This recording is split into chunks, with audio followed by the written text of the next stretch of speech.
నమస్కారం. కొడాలి నాని అనే కొడాలి నాగు. కొడాలి నాగని ఎందుకంటున్నానంటే 2004లో బాబుకు పాలు పోసినట్టు చంద్రబాబు నాయుడు గారు అతనికి టికెట్ ఇచ్చి 2009లో టికెట్ ఇస్తే బాబుకు పాలు పోస్తే ఎవరైతే పాలు పోసారో వాళ్ళని కాటేసినట్టు చంద్రబాబు గారి మీద బుసలు కొట్టాడు వైసీపీ ప్రభుత్వంలో. కొట్టి కొట్టి కొట్టి కొట్టి కొట్టి తొడ కొట్టాడు, కాలు కొట్టాడు, చెయ్యి కొట్టాడు, తలకాయ కొట్టాడు. డామ్ డోమ్ నా మీద నువ్వు పోటీ చేయవు, వంశీ మీద లోకేష్ పోటీ చేయవు అని విర్రవీగారు. హనుమంతుడి ముందు కుప్పిగెంతులు ఎత్తినట్టు. అసలు కుప్పిగెంతులు కూడా వీళ్ళు పనికిరారు. ప్రతి ప్రెస్ మీట్లో దమ్ముండే నా మీద నువ్వు పోటీ చంద్రబాబు గారు, వంశీ మీద లోకేష్ గారిని పోటీ చేయి. వంశీ కూడా ఇదే డైలాగ్. ఈయనేదో పెద్ద మోనార్కుల్లా.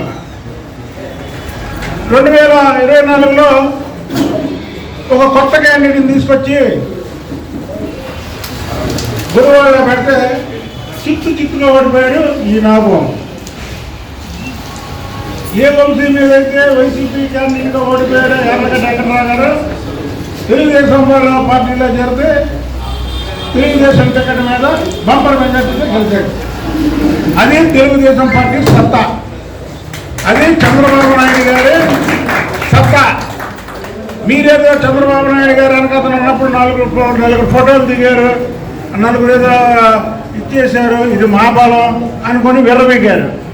విర్రవీగి ఒకలేం జైలుకి వెళ్ళి కలిసి జగన్మోహన్ రెడ్డిని, ఇంకొకలేం భయంతో పారిపోయిన వాళ్ళు పారిపోయినట్టున్నారా. ఏందో నేను చెప్పినట్టు తొడలో జబ్బలు హైకోర్టు ఈ కోటి 2 కొట్టుకుందాం, అలా చూసుకుందాం, పోకుందాం అన్నారు. నేను ఆ రోజు కూడా మీకు సవాల్ ఇచ్చినా. మా ప్రభుత్వం లేనప్పుడు, మీ ప్రభుత్వం ఉన్నప్పుడు కూడా మీరు చెప్పిన ప్రతి దానికి జవాబు చెప్పా. రండి చూసుకుందాం. మీరు ఎక్కడంటే అక్కడికి వస్తా, మీరేం చేయమంటే అది చేస్తారండి. మీ ఉడత ఊపిలకి ఎవడో భయపడ్డండి. ఇప్పుడు ఈ నాగబాబు ఏం చేసిందంటే 2 ఏళ్ళు పుట్టలోకి వెళ్ళిపోయింది. వైసీపీ శ్రేణులు కూడా వినాలి. వైసీపీ శ్రేణులు కూడా ఈ ప్రెస్ మీట్ని చూడాలి. 2 ఏళ్ళు పుట్టలోకి వెళ్ళిపోయింది పాము. ఎందుకంటే పగలు పడతారేమో అండి. వెళ్ళిపోయి నిన్న వచ్చింది మళ్ళీ బయటికి. బుసలు కొడదామా వద్దా, బుసలు కొడదామా వద్దా, బుసలు కొడదామా వద్దా. చూడండి సార్ ఆ ప్రెస్ మీట్. ఉపా చట్టాన్ని ఇట్లీ చట్టం అంటాడు. ఏదైతే రావణ్ సోషల్ మీడియాలో మా కూటమిలో భాగస్వామైనటువంటి పవన్ కళ్యాణ్ గారి మీద అనుచిత వ్యాఖ్యలు పెడితే దాని మీద కేసులు పెడుతుంటే చంద్రబాబు నాయుడు గారు, లోకేష్ గారు, బాలకృష్ణ గారు వీళ్ళు ముగ్గురు కంట సపోర్ట్ చేయట్లేదంట. అంటే ఏంటంటే మాలో మాకు గొడవలు తేడానికి. ఒక రాష్ట్ర ముఖ్యమంత్రి చంద్రబాబు నాయుడు గారు వేదిక మీద పవన్ కళ్యాణ్ గారికి స్వేచ్ఛగా నువ్వు ఏం చేస్తావో చెయ్యి, ఏం కేసులు పెడతావో పెట్టు, నేనున్నాను పవన్ కళ్యాణ్ గారు నా సోదరుడు, నా పవన్ కళ్యాణ్ అనే వ్యక్తి నా సోదరుడు, నువ్వు వెళ్ళు అన్నాడు. అంతకంటే సపోర్ట్ ఏంటి? మీరు ఇక్కడ ఉన్న ప్రతి ఒక్క వ్యక్తి కూడా రావణ్కి వ్యతిరేకమే.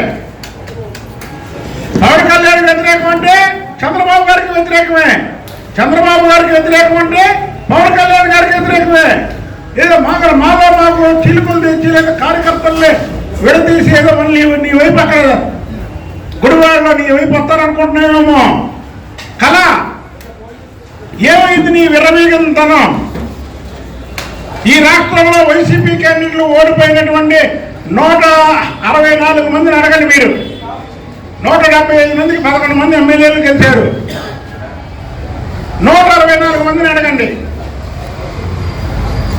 జగన్మోహన్ రెడ్డి వాళ్ళు సగం అయితే ఈ నాని వంశీ మాట్లాడిన మాటలకి సగం ఓడిపోయామని ప్రతి ఒక్క ఓడిపోయిన వైసీపీ ఎమ్మెల్యేలు ఎంపీలు కూడా చెప్పారు. ఏమైంది మీ ధైర్యం? 2 ఏళ్ళు ఏమయ్యారు మీరు? విర్రవేగడం అంటే అధికారం ఉంటే విర్రవేగుతారా? లేకపోతే పుట్లోకి వెళ్తారా? మీది ఒక బతికేనా? చేతకానాలు చేసే పని అది. చేతకానాలు చేసే పని అది. జగన్మోహన్ రెడ్డి కూడా గుర్తుంచుకోవాలి. ఇలాంటి విషమాలు మీరు కూడా పాలు పోసి పెంచితే మిమ్మల్ని కూడా కాటేస్తాయి. పాలు పోసి మీరు పెంచుతున్నారు, ఏదో చంద్రబాబు గారిని కాటేస్తారని చూశారు కదా. 2 సంవత్సరాలు వీళ్ళు ఎంతవరకు తిరిగారో పొట్లోంచి, పొట్లో దాక్కొని ఇవాళ ముందుకొచ్చి ఉపమా చట్టాన్ని, ఉప్మా ఇడ్లీ చట్టం అని రకరకాల మాటలతో మాట్లాడుతున్నాడు. నేను ఇప్పుడు దాని మీద మా నాయకులతో ఇవాళ కేసు పెట్టిస్తున్నాను కాంట్రాక్ట్ స్టేషన్లో. ఒక చట్టాన్ని అలా మాట్లాడటం అనేది కరెక్ట్ కాదు. సెక్షన్లని మర్డర్ కేసు అంటే 302 పెడతారు, లేదా దుమ్మి కేసు అయితే ఇంకోటి పెడతారు. ఇది నువ్వు మాట్లాడినప్పుడు ఉపా చట్టం అనుకుంటా, ఉప్మా ఇడ్లీ చట్టం ఏంటి తీసుకొచ్చావేంటి అంటే చట్టాలను కూడా ఎగతాళి చేసే స్థాయి అనేది. అసలు 2 సంవత్సరాలు పారిపోయావు, దానికి చెప్పు సమాధానం. కూర్చున్నాం డిబేట్లో, లాస్ట్ మినిట్ వరకు నువ్వు మాట్లాడిన మాటలు 5 సంవత్సరాలు ఏం మాట్లాడావు, ఏం చేసావో, ఏం చెందావో, ఎన్ని తోటలు కొట్టావో, ఎన్ని తలకాయలు పాలు కొట్టావో, ఎంతమందిని కూతురు తిట్టావో, అసలు నీ పేరేం కూతురులా అని నీ ఒళ్ళంతా విషయమే. నువ్వు ఇవాళ చట్టాలకు కూడా పేర్లు మారుస్తున్నావా? నా కార్యకర్తలకి మాకు కూడా చిరుకు తెద్దాం అనుకుంటున్నావా? చంద్రబాబు నాయుడు గారిది, పవన్ కళ్యాణ్ గారిది అన్నదమ్ముల అనుబంధం. నీలాంటి బచ్చాలు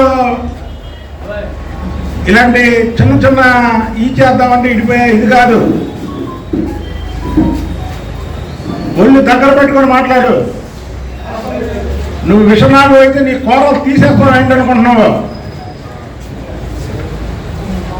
ఏదో ప్రభుత్వం ఉంది, గన్మెన్లు ఉన్నారు 4 నా జోలికి ఎవరు రారని వాగి ప్రభుత్వం పోగానే దాక్కునే మనుషులం కాదు మేము. ప్రభుత్వం ఉన్నా లేకపోయినా ఎప్పుడూ కూడా దమ్ముగా ఉండే నాయకులం మేము. నాయకులు కాదు, దమ్ము ఉండే మనుషులం మేము. మాకు ప్రభుత్వాలతో పని లేదు, పదవులతో పని లేదు. ఆదర్శంతో ఒకటే పని. నాకు చంద్రబాబు నాయుడు గారు ఆదర్శం. ఆయనతో ఉండడమే మా ఆదర్శం. అంతేగాని ప్రభుత్వం ఉంటే ఒకలాగా, ప్రభుత్వం ఒకలాగా, లేకపోతే ఒకలాగా పిరికి బంధనం కాదు. మీరు పిరికి బంధులు. వైసీపీ కార్యకర్తల నాయకులు కూడా వాళ్ళని ప్రశ్నించాలి. ఏంటో మీరు తొడగొట్టారు, సార్ జుట్లు పీక్కున్నారు, అది చేశారు, ఏం చేస్తున్నారా మీరు 2 ఏళ్ళు బట్టి? ప్రతిపక్షంలో ఏం చేస్తున్నారు మీరు? అంటే అధికారం ఉంటేనే మాట్లాడతారా?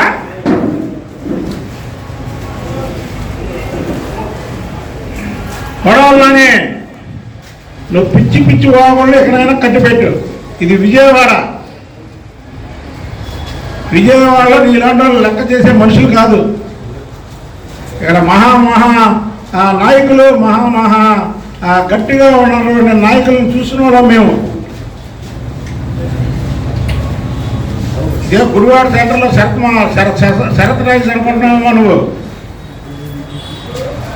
చంద్రబాబు గారి గురించి, లోకేష్ బాబు గారి గురించి, పవన్ కళ్యాణ్ గారి గురించి, కూటమి గురించి మాట్లాడేటప్పుడు నీ ఒళ్ళు దగ్గర పెట్టుకొని మాట్లాడు. నేను మాట్లాడుతూనే నీ హావభావాలు తెలుస్తున్నాయి.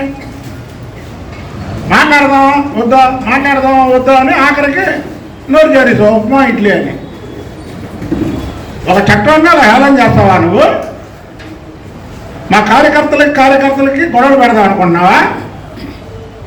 పవన్ కళ్యాణ్ గారిని నువ్వు విమర్శించలేదు? రావణ్ మీ ఓడు కాదా? రావణ్ మీ ఓడు కాకపోతే మీ ఫేస్బుక్లో, మీ యాడ్లలో ఎందుకు రావణ్కి సపోర్ట్ చేస్తున్నారు? మీ నాయకులు ఎందుకు సపోర్ట్ చేస్తున్నారు? దానికి సమాధానం అని చెప్పు. నువ్వు సాక్షాత్తు జగన్మోహన్ రెడ్డి సపోర్ట్ చేశాడు. నువ్వు అడి తిప్పి ఇడి తిప్పి మళ్ళీ ఇడి తిప్పుతావండి. కాబట్టి ఒళ్ళు దగ్గర పెట్టుకో కొడాలని. నువ్వు రోజులు మారిపోయినాయి.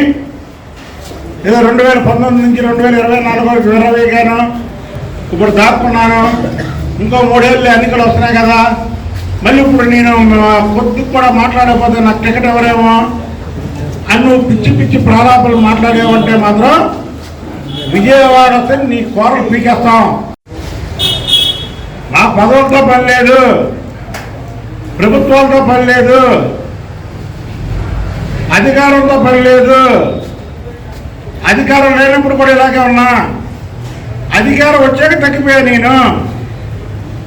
మీలాగా అధికారం ఉన్నప్పుడు రెచ్చిపోలేదు, అధికారం పోగానే తగ్గిపోలేదు. మేము ఫైటర్స్, ప్రతిపక్షంలో ఫైట్ చేస్తాం, ప్రజల కోసం ఫైట్ చేస్తాం, మా నాయకుడిని విమర్శించుకొని మేము ఫైట్ చేస్తాం. కనుక నోరు అదుపులో పెట్టుకొని మాట్లాడమని కొడాలి నాని హెచ్చరిస్తున్నాం.